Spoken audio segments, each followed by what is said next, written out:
Hello मेरे प्यारे बच्चों। तो आज के लेक्चर में हम पढ़ेंगे addition of vector. Addition of vector, देखो अपन ने जो इससे पहले वाला लेक्चर पढ़ा था ना, उसमें बेसिक बेसिक बातें की थी, बहुत ज़्यादा ना समझने वाली, मतलब कुछ ऐसा कि आपको अगर नहीं समझ में आ रहा तो आप पूछ सकते हैं कमेंट सेक्शन में, लेकिन उन्हें बहुत ज़्यादा समझना नहीं है। यहाँ से हमको जो अब हम पढ़ेंगे ना, इनका यूज़ बहुत ज़्यादा है। एडिशन ऑफ वेक्टर सबसे ज़्यादा यूज़ है तुम्हारे पूरे फिजिक्स में, कि भाई वेक्टर्स को हमेशा ऐड ही करना है, सब्ट्रैक्ट करना है, तो भाई करोगे कैसे, है ना, यही है सब कुछ। अब देखो, तो एडिशन ऑफ वेक्टर कैसे करते हैं।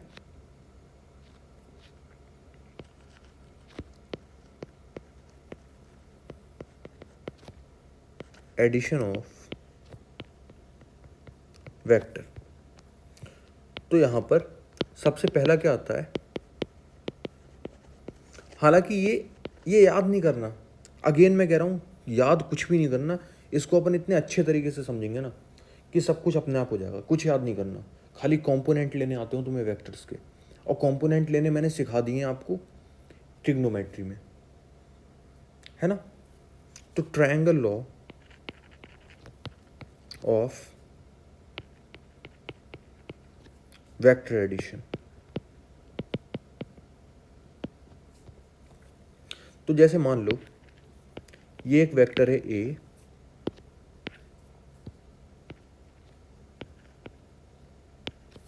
और ये एक वेक्टर है B. Vector A, vector B. अब इन दोनों को अगर मुझे ऐड करना है तो मैं कैसे करूंगा। ट्रायंगल लॉ क्या कहता है, ट्रायंगल लॉ ये कहता है, अगर इन इन दो वेक्टर्स को अगर आपको ऐड करना है, ऐड करके अगर इसका रिजल्टेंट फाइंड करना है, रिजल्टेंट क्या होता है, रिजल्टेंट अभी समझेंगे क्या होता है। अगर इन दोनों वेक्टर्स को आपको ऐड करना है तो आप कैसे करेंगे। एक के हेड से दूसरे वेक्टर की टेल लगा दो। तो हमने ए वेक्टर लिया, इसके हेड से वी वेक्टर की हमने टेल लगा दी, ठीक है। अब जो हमको, अगर हम तीसरा वेक्टर, ठीक है, ये हमने दो वेक्टर बना दिए, दो वेक्टर को हमने ऐड कर दिया, जोड़ दिया ये आपस में। अब इसका रिजल्टेंट हमको कैसे फाइंड होगा, इसका रिजल्टेंट हमको ऐसे फाइंड होगा कि अगर हम इसके टेल से किसी तीसरे वेक्टर को, किसी तीसरे वेक्टर का अगर हम टेल से टेल और हेड से हेड मिला दें, कोई तीसरा वेक्टर तो उसका भी हेड और टेल होगा, उस तीसरे वेक्टर का टेल से टेल, ये तीसरा वेक्टर है उसका टेल से टेल और हेड से हेड मिला दें, तो ये जो रेड कलर का मिला वो क्या होगा, रिजल्टेंट वेक्टर। यही रिजल्टेंट क्या होता है, एडिशन। ऐसे ही हम ऐड करते हैं वेक्टर को, तो रिजल्टेंट जो होगा वो वेक्टर ए और बी के वेक्टर का ऐड आएगा। नहीं आया समझ में, वेक्टर ए और वेक्टर बी का ऐड कैसे मिलेगा, रिजल्टेंट से। कैसे मिलेगा, रिजल्टेंट से। रिजल्टेंट हमेशा वेक्टर ए और वेक्टर बी के एडिशन का रिजल्टेंट होगा, है ना। तो रिजल्टेंट हमेशा हम निकालेंगे ऐड करने के लिए।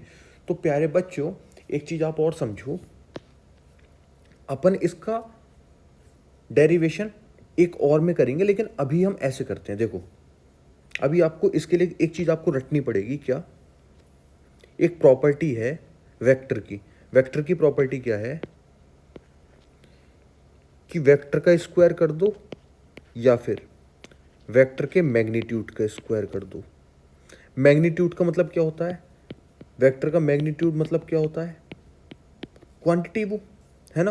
तो यानी कि वेक्टर का स्क्वायर कर दो या फिर उस क्वांटिटी का स्क्वायर कर दो, है ना, उस क्वांटिटी के मैग्नीट्यूड का स्क्वायर कर दो। दोनों ही बातें क्या हैं, सेम। लेकिन लेकिन कोई बच्चा अगर ये बोले कि सर क्या vector A is equals to vector A का मैग्नीट्यूड हो सकता है हमेशा, क्या, ये हमेशा नहीं होगा, है ना, है ना, ये बिल्कुल गलत है। लेकिन हाँ, ये सही है, वेक्टर ए का square is equals to A square, ठीक है, ठीक है, ये बिल्कुल सही है। तो भाई इसका यूज कहाँ, इसका यूज हम करेंगे बहुत अच्छे से जब आप पढ़ेंगे डॉट प्रोडक्ट। क्या पढ़ेंगे आप? Dot product. जब आप डॉट प्रोडक्ट पढ़ेंगे तो मैं आपको ये करके दिखाऊंगा। अभी मैं सोच रहा था मैं आपको अभी करके दिखा दूं, लेकिन कई सारे आप इनमें जो आप देख रहे होंगे ये लेक्चर, इनमें से कई सारे बच्चे ऐसे होंगे जिनको वेक्टर का डॉट प्रोडक्ट नहीं पता होगा, तो उनके लिए कोई डाउट की बात नहीं है, अपन आगे पढ़ेंगे, है ना? ठीक है। अच्छा अच्छा, देखो अब क्वेश्चन देखो क्या है। एक मैन है, वो 3 मीटर किधर चल रहा है? ईस्ट की साइड। देखना, मैं जो बोल रहा हूं मैं उसको इधर लगाता जाऊंगा, ईस्ट, वेस्ट, नॉर्थ, साउथ। एक मैन है, वो कितना चल रहा है? 3 मीटर ईस्ट की साइड। फिर इधर को जा रहा है, किधर? ऐसे चल रहा है जैसे ये इधर को गया, ईस्ट की तरफ गया गया गया, कितना गया? 3 मीटर। अब ये किधर को मुड़ेगा? राइट हैंड पे मुड़ गया 90 डिग्री एंगल पे। तो 90 डिग्री एंगल पे मुड़ेगा राइट हैंड पे, यानी कि इधर मुड़ेगा, है ना? है ना? अब तुमको क्या बताना है कि रिजल्टेंट कितना गया? 4 मीटर गया, 4 मीटर गया, 3 मीटर इधर गया, 4 मीटर इधर गया। देखो समझो, 3 मीटर इधर गया, फिर राइट साइड में मुड़ गया 90 डिग्री के एंगल पे, कितना? 4 मीटर। तो अब जो रिजल्टेंट आएगा कितने डिग्री एंगल पे आएगा, है ना? डायरेक्शन बताओ, रिजल्टेंट की डायरेक्शन बताओ, कैसे बताओगे, है ना? बताओ, रिजल्टेंट की डायरेक्शन बताओ। देखो, अगर मुझे यहाँ पे रिजल्टेंट की डायरेक्शन बतानी होगी तो कैसे बताऊंगा मैं? यही तो रिजल्टेंट होगा, रिजल्टेंट यही होगा ना। दो वेक्टर हैं, ये दो वेक्टर है ना, ये दो वेक्टर हैं, इसके हेड से इसकी टेल जुड़ी हुई है। तो अगर मैं तीसरा वेक्टर जो कि एक के टेल से टेल मिल जाए, दूसरे के हेड से हेड मिल जाए, तो ये वाला वेक्टर मुझे क्या मिल जाएगा? रिजल्टेंट, है ना? तो इसे हम क्या बोल सकते हैं? रिजल्टेंट। तो रिजल्टेंट जो होगा वो कितने डिग्री एंगल पे होगा? अगर मैं ये वाला एंगल बताना चाहूँ तो ये वाला एंगल होगा टेन थीटा। अभी रिजल्टेंट कैसे फाइंड करते हैं, इसका मैग्नीट्यूड कितना आएगा, वो सब भी हम करेंगे, लेकिन अभी नॉर्मली हम इसे करते हैं, ठीक है? तो tan theta is equal to कितना आएगा? टेन थीटा आएगा प्यारे बच्चों Y upon X. Y upon X क्यों? क्योंकि यहाँ पे क्या लग रही है, देखो ये राइट एंगल ट्रायंगल है। राइट एंगल ट्रायंगल में मैंने आप लोगों को एंगल फाइंड करना बताया है कि नहीं बताया? वाई अपॉन एक्स, है ना? वाई अपॉन एक्स, या फिर परपेंडिकुलर अपॉन बेस, है ना? या फिर जिसके साथ एंगल नहीं है अपॉन जिसके साथ एंगल है ना? 4/3। तो 4/3 कितने डिग्री का होता है? 53 डिग्री। अगर ये आपको नहीं पता तो ये आपकी नॉलेज के लिए मैं बता रहा हूँ। साइन 37 की वैल्यू कितनी होती है? 3/5। कॉस 37 की वैल्यू कितनी होती है? 4/5। साइन 53 की वैल्यू कितनी होती है? 4/5। कॉस 53 की वैल्यू कितनी होती है? 3/5। टेन 53 की वैल्यू कितनी होती है? 1053 आपका 37 चलते हैं पहले। 1037 कितना होता है? 3/4। और 1053 कितना होता है? 4/3। ठीक है, ठीक है, ओके। और एंगल फाइंड करना बताया ही है। अगर ये आपके समझ में नहीं आया तो ये देखो, टेन थीटा, 4/3 किसकी वैल्यू हो गई? 1053 की। तो यहाँ पे 10 से 10 कंपेयर हो जाएंगे तो थीटा बचेगा, थीटा इज इक्वल टू आ जाएगा 53। ओके प्यारे बच्चों, अब देखो प्यारे बच्चों, अब क्या आएगा? Parallelogram law of vector addition, है ना? अब आएगा second, parallelogram law of vector addition. अब parallelogram law of vector addition में क्या है, अगेन वही, हमारे पास दो वेक्टर्स दिए रखे हैं, vector A and vector B. अब पैरेललोग्राम लॉ में क्या होता है, हमने ट्रायंगल लॉ में क्या करा था, एक के हेड को दूसरे के टेल से जोड़ा था, लेकिन पैरेललोग्राम में जैसे हम थीटा निकालते हैं सेम वही, थीटा हम हमेशा कैसे निकालते हैं, दो वेक्टर के टेल को लगा के। ऐसे ही अब हम क्या करेंगे, बी वेक्टर को खिसका के इसके टेल पे ले आएंगे, ठीक है, दोनों के टेल को हम मिला देंगे, तो ये वेक्टर ए हो गया, ये वेक्टर बी हो गया। अब हम एक पैरेललोग्राम बनाएंगे, इसका नाम पैरेललोग्राम लॉ क्यों बनाया, देखो अब हम एक पैरेललोग्राम बनाएंगे, कैसे बनाएंगे, जो ए वेक्टर है इसके पैरेलल एक लाइन खींचेंगे, ठीक है, खींच ली। ऐसे वी वेक्टर है उसके पैरेलल एक लाइन खींचेंगे, खींच ली। अब ये दोनों लाइन जहां पे एक दूसरे को कट करेंगी, वहां पे हम तीसरे वेक्टर का क्या बना देंगे, हेड बना दिया।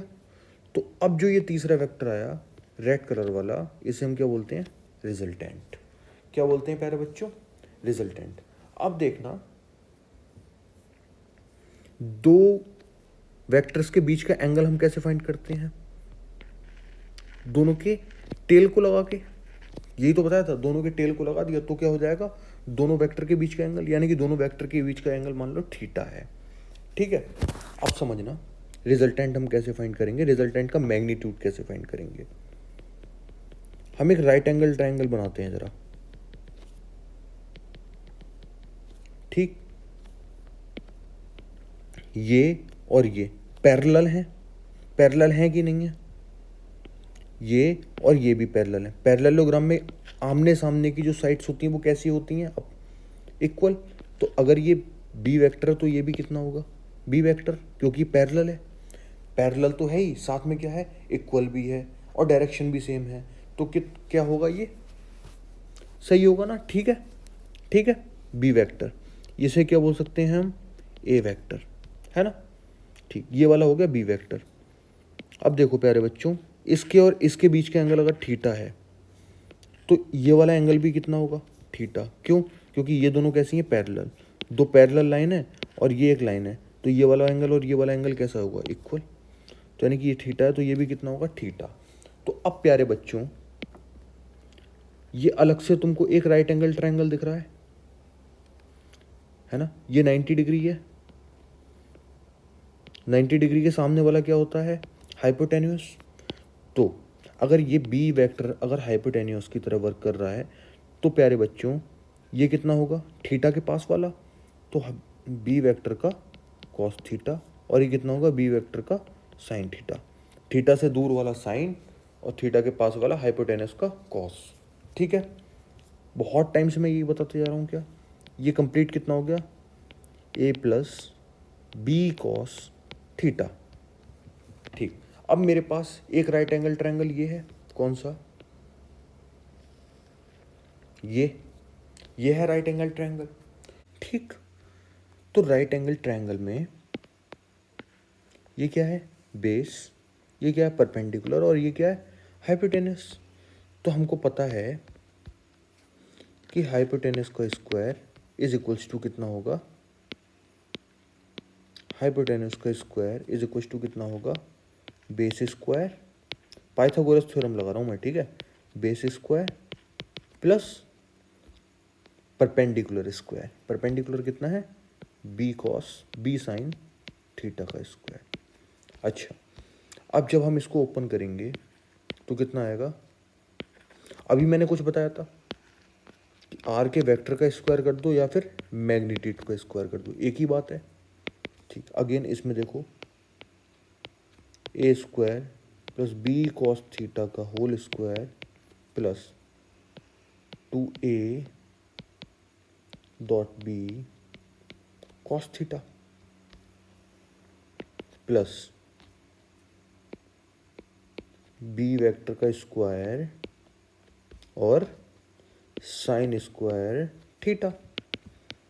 ए वेक्टर का स्क्वायर कर लो या ए के मैग्नीट्यूड का स्क्वायर कर लो, एक ही बात होगी। ऐसे बी वेक्टर का स्क्वायर कर लो या बी के मैग्नीट्यूड का स्क्वायर कर लो, एक ही बात होगी, plus 2ab cos theta plus B square sine square theta. तो यहाँ पे देखो बी स्क्वायर कॉस स्क्वायर, ये इन दोनों में जब तुम करोगे तो बी स्क्वायर कॉमन आ जाएगा, cos square theta plus sine square theta, 2ab cos theta. ठीक है, ओके प्यारे बच्चों। अब देखो ए स्क्वायर, यहाँ पे सारी चीज़ें मैग्नीट्यूड में ही होंगी, है ना, ठीक है, कोई इतनी बड़ी इल्लत है नहीं, सारी चीज़ें मैग्नीट्यूड में लिखो।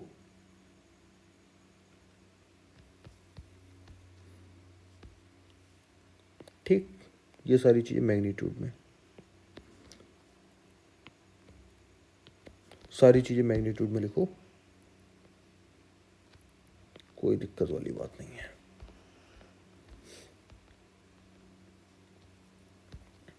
ठीक, तो यहाँ पे B square cos square theta plus sine square theta कितना बन गया, 1, तो यहाँ पे कितना हो गया, 2ab कॉस थीटा।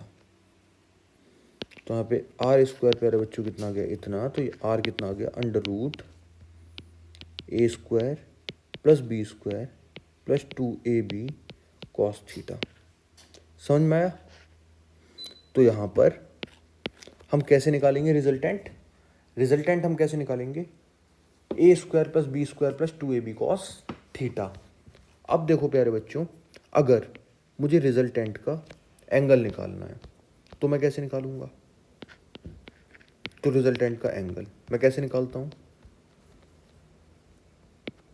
अगेन इस वाले ट्रायंगल में परपेंडिकुलर अपॉन बेस। परपेंडिकुलर कितना है?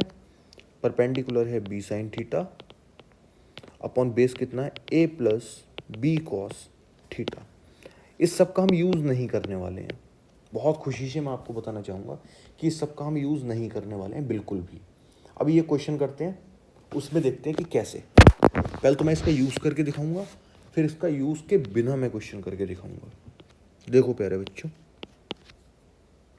एक क्वेश्चन क्या है,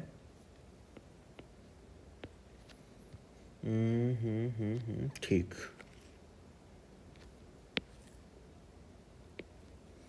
डायरेक्शन बना दें, ईस्ट वेस्ट नॉर्थ साउथ। एक फोर्स है 10 न्यूटन का जो कि ईस्ट की तरफ लग रहा है, और दूसरा फोर्स है 5 न्यूटन का जो कि 30 डिग्री के एंगल पे वेस्ट ऑफ नॉर्थ की तरफ लग रहा है, वेस्ट नॉर्थ की तरफ लग रहा है। ठीक है, अच्छा अब देखो, ये तो 90 है। अगर मुझे इसका यूज़, मुझे रिजल्टेंट फाइंड करना है, तो रिजल्टेंट फाइंड करने के लिए पहले बच्चों स्टॉप करके जो अभी हमने किया है उसके थ्रू करो। देखो अब मेरे पास दो वेक्टर हैं, वेक्टर ए और वेक्टर बी। तो वेक्टर ए और वेक्टर बी का रिजल्टेंट मैं कैसे निकालता हूँ, अंडर रूट एक वेक्टर का स्क्वायर दूसरे वेक्टर का स्क्वायर इंटू 2, एक वेक्टर इंटू दूसरा वेक्टर इंटू कॉस दोनों वेक्टर के बीच का एंगल। तो ये वाला एंगल प्यारे बच्चों कितना हो गया, 90 प्लस 30 हो गया 120, under root 100 plus 25 plus 2 into 10 into 5 into 120। Cos 120 को हम किसके थ्रू देख सकते हैं? देखो अपन ने बनाया था, अगर आपको नहीं आ रहा समझ में कोई दिक्कत नहीं, ट्रिग्नोमेट्री के मेरे लेक्चर में जाना और देख लेना। ये 90 है ना, यहाँ पे 180 माइनस थीटा में है ना, कॉस 180 माइनस थीटा में जाएंगे तो इसमें जाएंगे सेकंड में जाएंगे तो कॉस वाला क्या आएगा, माइनस, है ना, कॉस 180 माइनस 60 120 आएगा, 180 माइनस 60 120, तो यानी कि कॉस 60, कॉस 120 किसके इक्वल होगा, कॉस 120 इक्वल होगा कॉस 180 माइनस 60 के इक्वल, है ना। और 180 माइनस थीटा क्या होता है, कॉस 180 माइनस थीटा, कॉस तो चेंज होने से रहा, 180 में कुछ चेंज नहीं होता, 180 और 360 में चेंज नहीं होता है, 270, 90 इनमें चेंज होते हैं, है ना। कॉस 60, लेकिन प्लस का या माइनस का, माइनस का।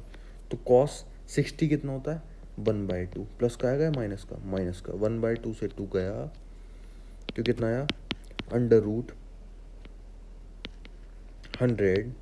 Plus 25 minus minus plus minus और प्लस माइनस 10 5 जा 50, तो ये कितना आ गया √75।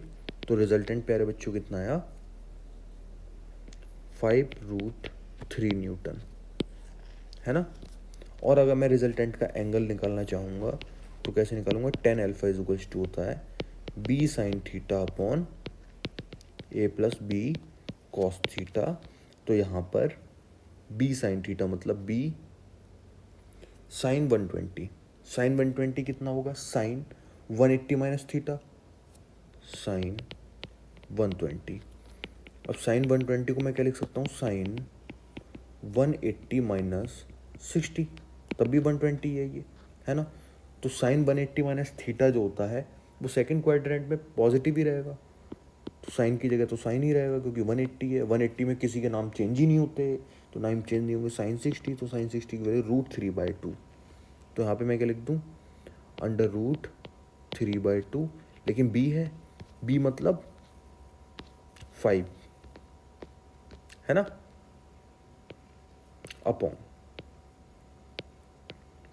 हो रहा देखो कितना डाउट है कि b क्या है a क्या है, ये सब बिल्कुल एकदम रट्टा मारना पड़ेगा, लेकिन ऐसा हमको नहीं करना पड़ेगा। अभी देखना b cos थीटा कितना होगा 5 × 1/2 माइनस का, तो कितना हो गया 5√3 अपॉन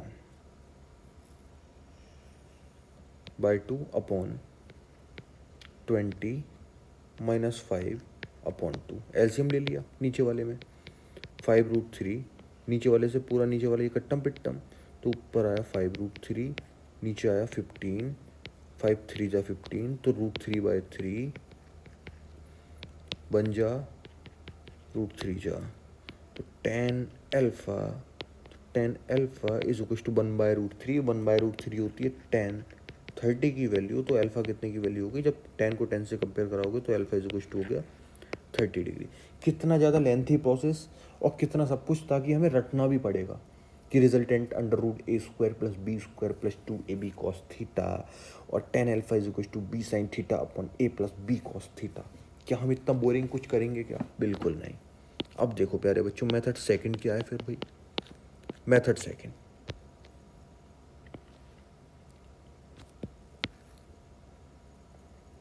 ऐसा कुछ क्वेश्चन था, समझना। हम हमेशा ऐसे ही करेंगे क्वेश्चन, ठीक है। हम कभी ये फॉर्मूला याद करने के चक्कर में रहने के, ये 10 न्यूटन, ये 30 डिग्री, ये कितना है 5 न्यूटन। अब देखो पहले इसको तुम भूल जाओ कि अगर कुछ है, 5 न्यूटन के कंपोनेंट ले लो, 5 न्यूटन के 2 कंपोनेंट मिलेंगे। अच्छा पहले हम एक चीज़ समझते हैं, इसे देखने से पहले मैं आपको एक चीज़ याद करवाता हूँ। इसे सॉल्व कराने से पहले मेरे पास रिजल्टेंट जो था √a² plus b² plus 2ab cos theta था। अगर दो वेक्टर 90 डिग्री पे हो गए तो रिजल्टेंट कितना आ जाएगा √a² plus b² plus 2ab cos 90, और cos 90 की वैल्यू प्यारे बच्चों कितनी हो गई 0, तो √a² प्लस b², यानी कि रिजल्टेंट मैं डायरेक्ट कैसे निकालूंगा √a² प्लस b² करके। इतनी बात समझ में आई, यानी कि जब भी एंगल 90 डिग्री होगा तो मैं रिजल्टेंट कैसे निकालूंगा √a² प्लस b² करके। ठीक, अब देखना चीज़ें कैसे करते हैं हम। देखो मैं इसको देख रहा हूँ ज़रा ध्यान से, तो ये 30 डिग्री एंगल है, 5 न्यूटन के 2 कंपोनेंट मिलेंगे। एक तो मिलेगा, देखो मैंने ऐसे बना लिया, ठीक, एक मिलेगा किधर इधर, दूसरा मिलेगा इधर, ठीक। कंपोनेंट करने आने चाहिए, बहुत ज़्यादा इंपॉर्टेंट है हमारे लिए। पूरी फिजिक्स में सबसे ज़्यादा इंपॉर्टेंट यही है कि कंपोनेंट निकालने आने चाहिए पहले तो, ठीक है। इंटीग्रेशन, डिफरेंशिएशन वो सब भी आने चाहिए, लेकिन सबसे ज़्यादा इंपॉर्टेंट क्या है कि कंपोनेंट निकालने चाहिए, क्योंकि हर जगह हम कंपोनेंट निकालेंगे। जहाँ भी वेक्टर की बात आएगी कंपोनेंट निकालेंगे, सॉल्व करके निकल लेंगे, ठीक। तो 5 न्यूटन का कंपोनेंट कितना आएगा, देखो 30 वाले के पास वाला कौन होता है, मतलब थीटा वाले के पास वाला कौन होता है, कॉस, और थीटा वाले से दूर वाला कौन, साइन, है ना। कैसे, देखो ये 30 है तो पास वाला क्या हो गया, कॉस 30, यहाँ पे थीटा है ही नहीं तो दूर वाला क्या हो गया, साइन। अब देखो 5 साइन 30 कितना होगा, 5/2, 5 कॉस 30 कितना होगा, 5√3/2। अब देखो एक वेक्टर है इधर 10 न्यूटन, एक वेक्टर है इधर 5/2 न्यूटन। तो प्यारे बच्चों इधर वाला वेक्टर ज़्यादा है या इधर वाला, अब तुम देखो यहाँ बीच में मान लो कोई बंदा है, एक इधर खींच रहा है 10 न्यूटन के फोर्स से, एक इधर खींच रहा है 5/2 न्यूटन के फोर्स से, तो दोनों में से कौन सा फोर्स ज़्यादा है, 10 न्यूटन वाला। तो ये वाला बंदा ओवरऑल किधर चला जाएगा, इधर, इधर चला जाएगा ना, इधर चला जाएगा ना। तो प्यारे बच्चों इसका जो रिजल्टेंट है किधर आएगा,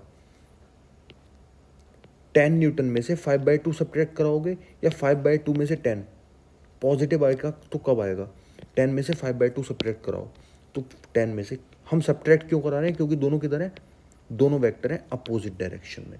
दोनों वेक्टर अगर सेम डायरेक्शन में होते तो हम क्या करते, ऐड। दोनों वेक्टर अगर बिल्कुल बिल्कुल अपोजिट डायरेक्शन में होंगे तो हम क्या करेंगे, सब्ट्रैक्ट। तो हम क्या करेंगे, सब्ट्रैक्ट। इतनी बात समझ में आई। उस झाड़ से बचने के लिए ये समझना बहुत ज़्यादा ज़रूरी है, वरना वो झाड़ में आप फंस जाओ, ठीक। तो ये चीज़ें समझो, ये चीज़ें हमेशा यूज़ होंगी, हमेशा याद रहेंगी, ठीक। तो इधर कितना 10 न्यूटन, इधर कितना 5/2 न्यूटन। तो प्यारे बच्चों इसका रिजल्टेंट ओवरऑल किधर आएगा, 10 माइनस 5/2। क्यों, क्योंकि दोनों बिल्कुल अपोजिट हैं तो माइनस कर दिया, दोनों सेम डायरेक्शन में होते तो हम क्या करते, ऐड। अपोजिट डायरेक्शन तो माइनस कर दिया, तो कितना आएगा।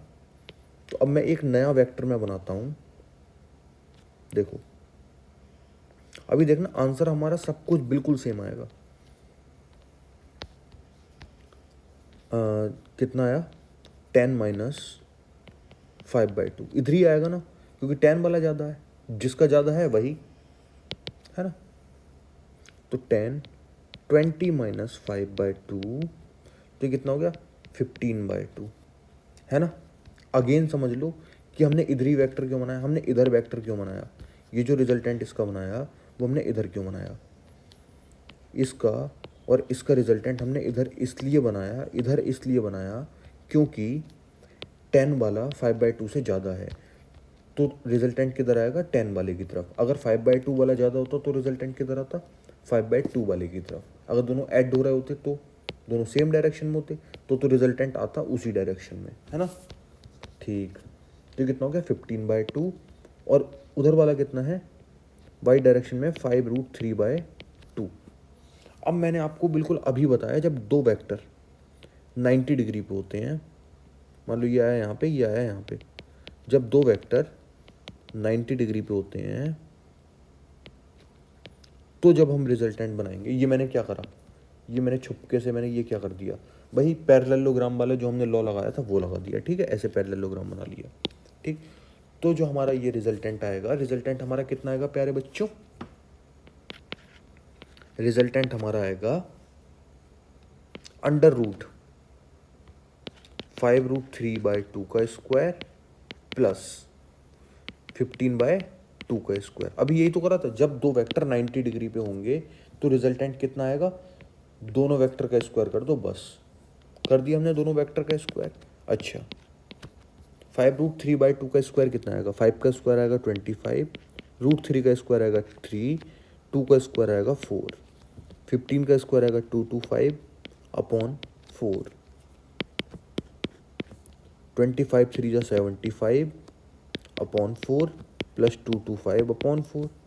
यहाँ कुछ बोरिंग नहीं है, अपन दिमाग चला रहे हैं और करते जा रहे हैं, है ना, अपन ने कुछ याद नहीं करा, नॉर्मल।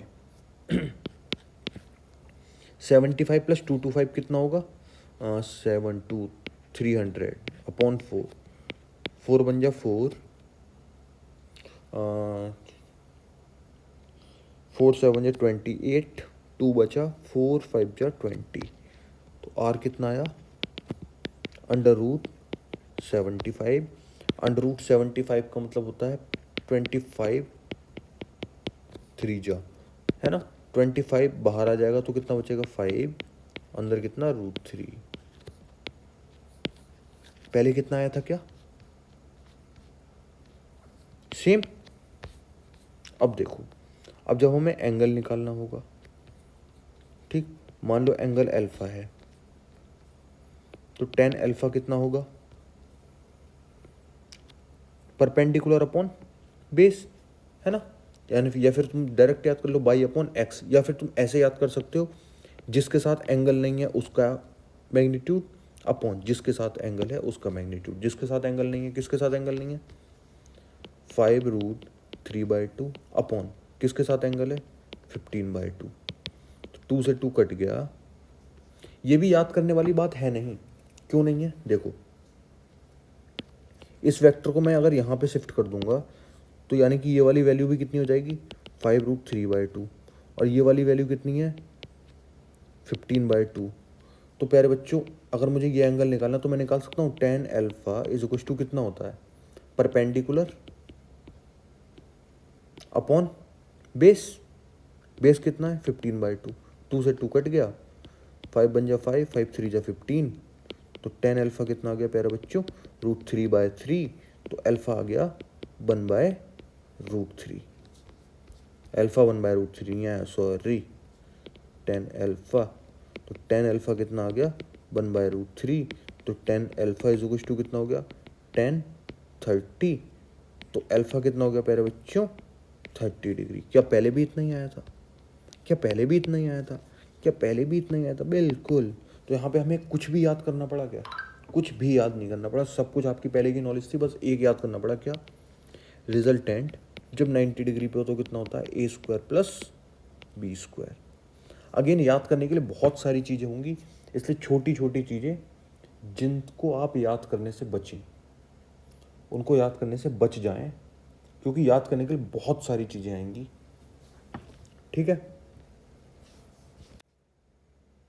अब देखो प्यारे बच्चों, नेक्स्ट क्वेश्चन क्या है, सेम वही आपके टेस्ट के लिए,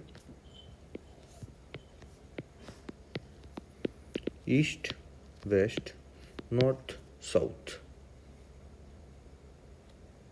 इधर कितना फोर्स लग रहा है 10 न्यूटन,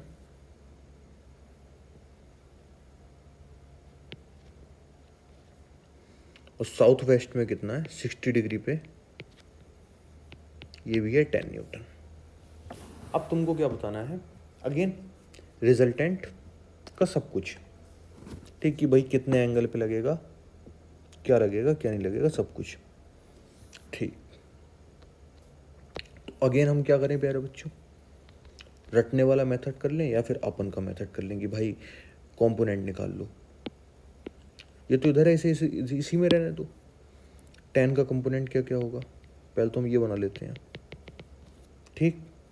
तो 10 का एक कंपोनेंट आएगा इधर, दूसरा कंपोनेंट आएगा इधर, ठीक। तो जो 60 डिग्री के अलोंग जो आएगा वो कितना आएगा 10 cos 60, और जो 60 डिग्री से दूर वाला आएगा वो कितना आएगा 10 sin 60। तो 10 cos 60, cos 60 होता है 1/2, तो ये कितना आएगा 5, sin 60 होता है √3/2, तो ये कितना आएगा 5√3, ठीक है।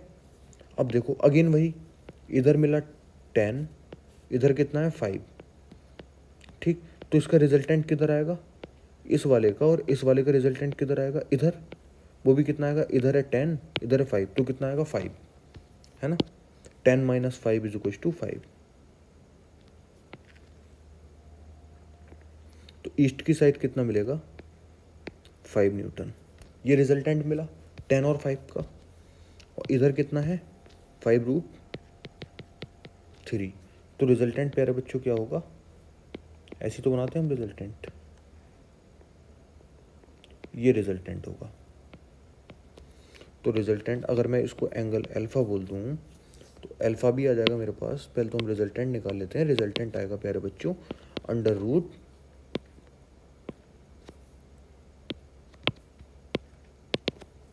रूट दोनों वेक्टर का स्क्वायर कर लो, 5√3 का स्क्वायर प्लस 5 का square under root 25 into 3 plus 25, तो ये कितना आ जाएगा 100।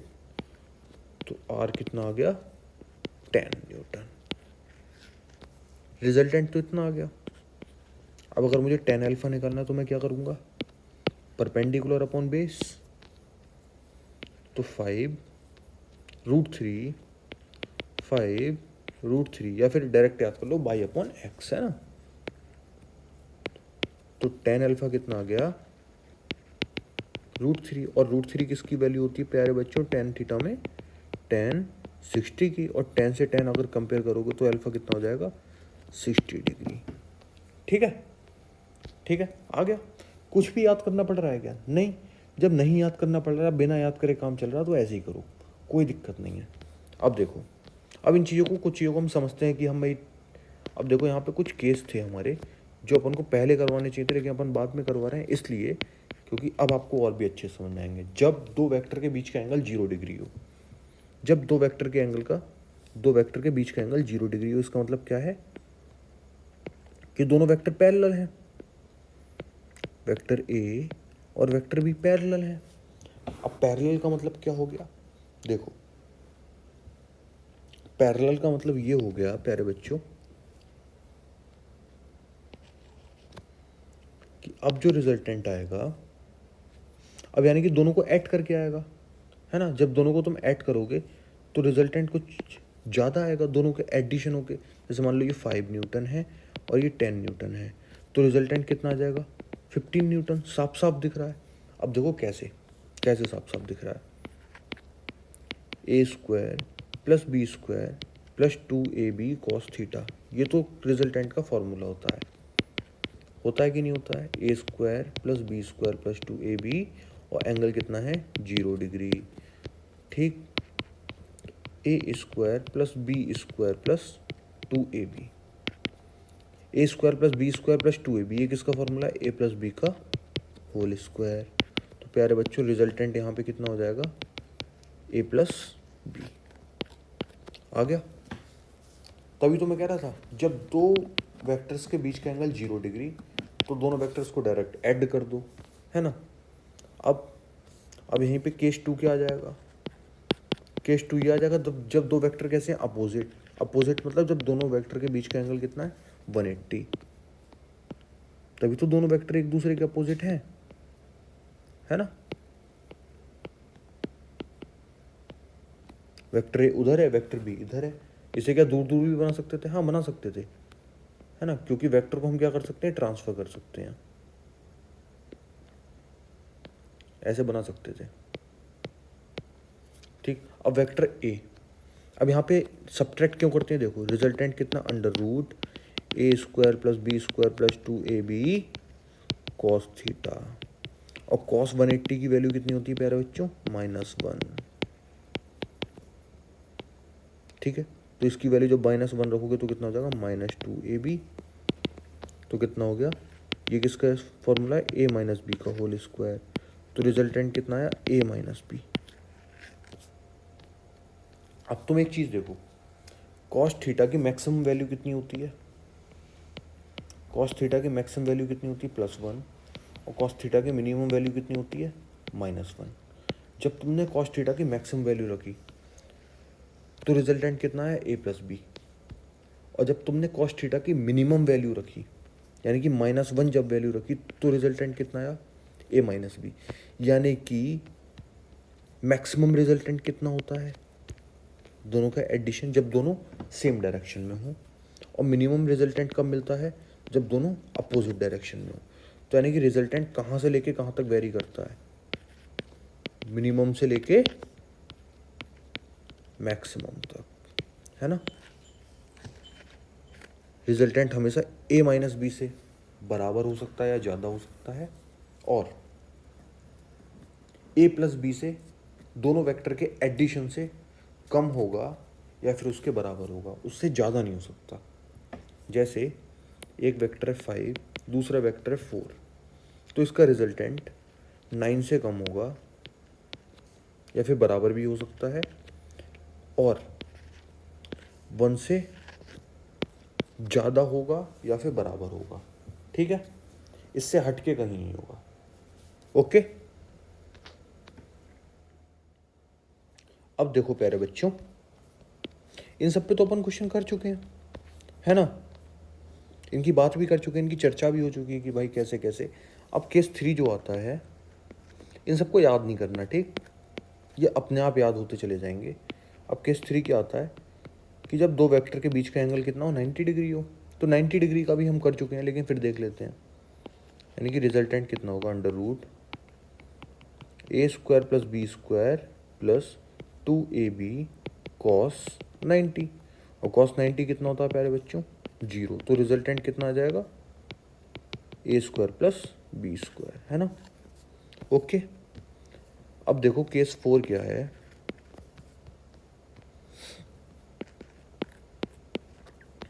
केस 4 ये है कि रिजल्टेंट का मैग्नीट्यूड और दोनों वेक्टर का मैग्नीट्यूड अगर इक्वल है तो क्या होने वाला।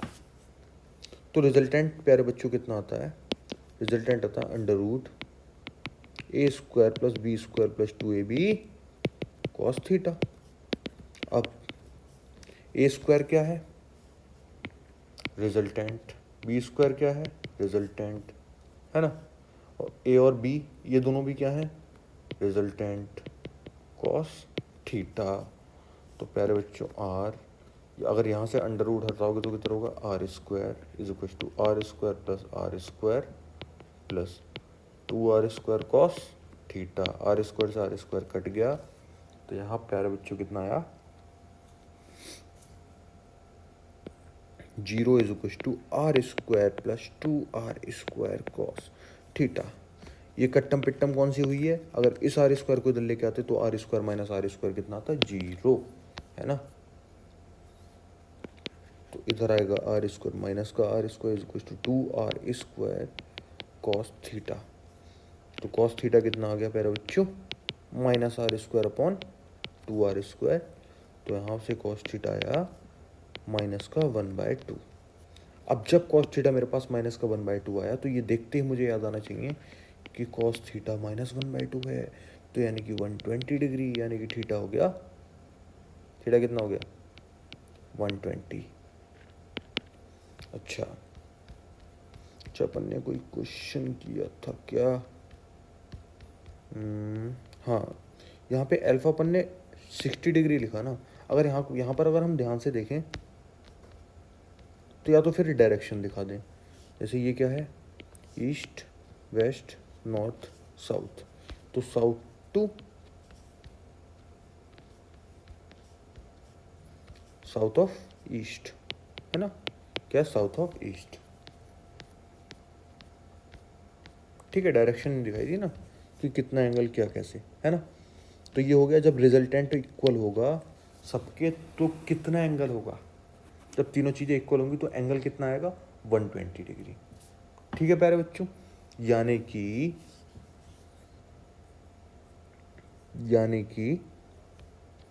क्या है, इसका कहने का मतलब ये है कि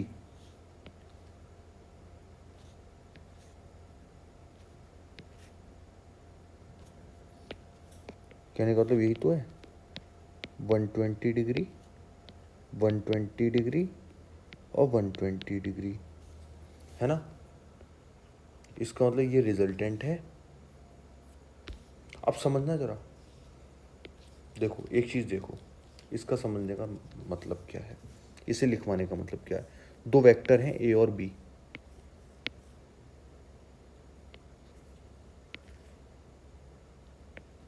ठीक, अगर ये 120 डिग्री पे हैं और दोनों कैसे वेक्टर हैं, इक्वल, तो इनका जो रिजल्टेंट आएगा,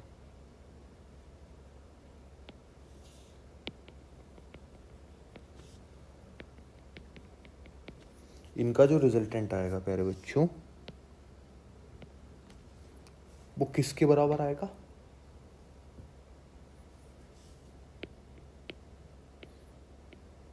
ये, ठीक है, ठीक है। अब करके देख लो, ये मान लो 5, ये भी मान लो 5, तो ये भी कितना आने वाला है 5। इसका मतलब यही है क्या? हाँ, अगर ये 120 डिग्री पे तो 5 square plus 5 square plus 2 into 5 square cos 120, तो 120 कितना होता है 1/2, और वो भी किसका होता है माइनस का, तो अंडर रूट 25 प्लस 25 माइनस 25, 25 से 25 कट गया, तो रिजल्टेंट कितना आया 5। इसका कहने का मतलब ऐसा भी कह सकते हो क्या, इसे ऐसे याद करने से बेटर ये होगा क्या कि अगर दो सेम वेक्टर 120 डिग्री पे हैं, ठीक, अगर दो सेम वेक्टर जिनके मैग्नीट्यूड इक्वल हैं, अगर वो 120 डिग्री पे हैं, तो उसका रिजल्टेंट भी कितना आएगा, उन्हीं के मैग्नीट्यूड के इक्वल। ठीक है, ठीक है। अच्छा, अगर हम इसको देखना चाहें तो एक फॉर्म और देखना,